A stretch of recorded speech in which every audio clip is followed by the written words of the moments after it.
He's speeding to the CW with his own TV show this fall, The Flash. But the DC Comics hero has had a long and complicated history. In fact, there have been several different characters who have gone by that name.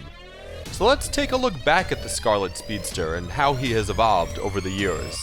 As always, we've got spoilers from the comics here. Here's everything you need to know about The Flash.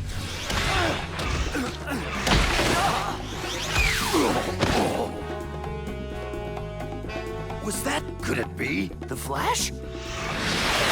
Not that Flash, but a Flash. Created by Gardner Fox and Harry Lampert, the original Golden Age Flash debuted in the appropriately named Flash Comics #1 in 1940. Jay Garrick was a college student who, get this, during a smoke break, accidentally knocks over his science experiment in hard water gases, whatever that is. He inhales this stuff, collapses, and is near death for weeks. But eventually Garrick is revived, and the Flash is born. Now blessed with superhuman speed and reflexes, in his first adventure Garrick manages to get all 4 of his foes killed, because that's how superheroes rolled back then.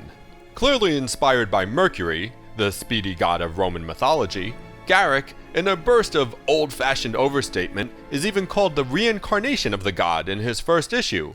God or not, the Flash would become a very popular character among readers, defending his fictional home of Keystone City, and soon joining his fellow heroes in the original supergroup known as the Justice Society of America.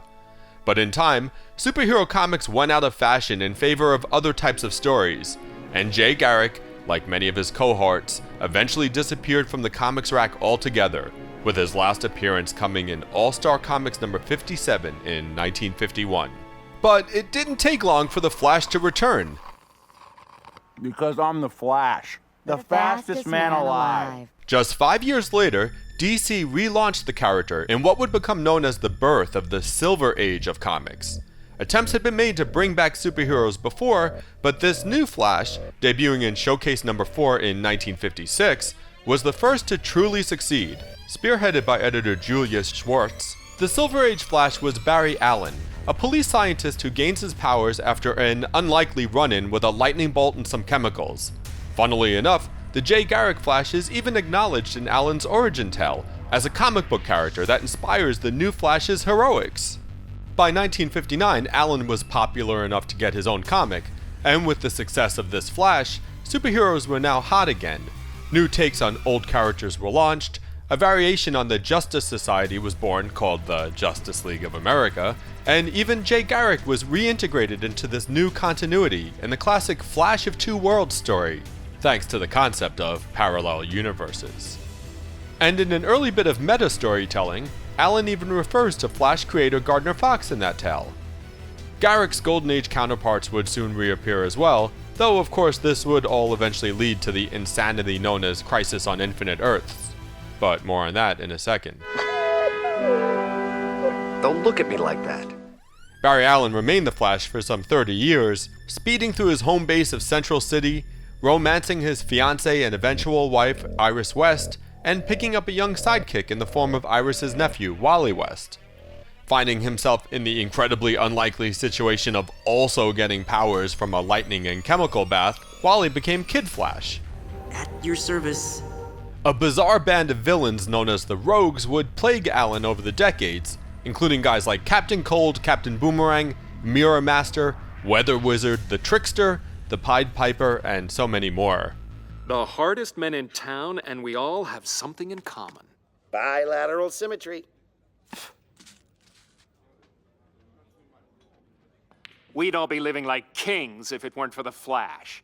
But by the 1980s, the DC Universe was drowning in all those parallel Earths and multiple continuities that had been suggested way back in the Flash of Two Worlds story. And so the Crisis on Infinite Earths came about, a reality-destroying crossover event designed to streamline the world and history of the DC heroes, and make them more accessible to new readers.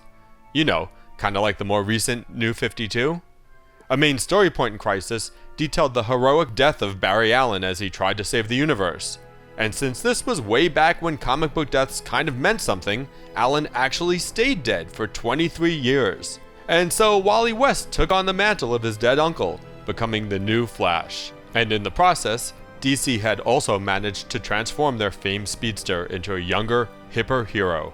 Hold on a second here. What about the whole secret identity thing? I mean, I trust you guys, but I'm not sure I'm ready to... Wally West, Clark Kent, Bruce Wayne. Show off.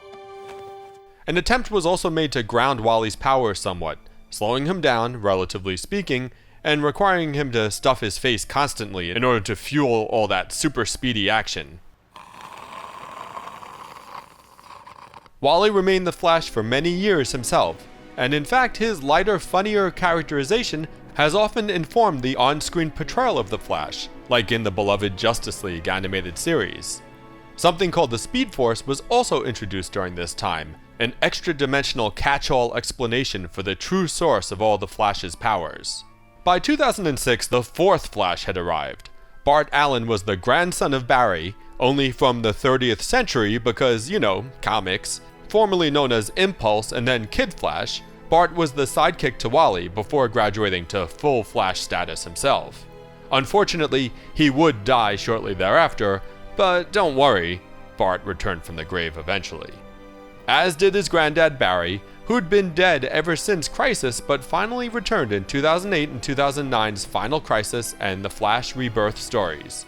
Turns out he'd been trapped in the Speed Force all those years, or something, which might have had fans crying foul if DC didn't go and reboot everything again just 2 years later with their new 52 continuity crunch, where Barry is once again the main Flash. But hey, that's comics for you. And in any case, these varied and crazy Flash tales provide a plethora of storylines for the new TV series to draw from. Not to mention the character's inevitable launch on the big screen. Because you gotta figure that'll be here before you know it too. You might even say it's coming in a flash.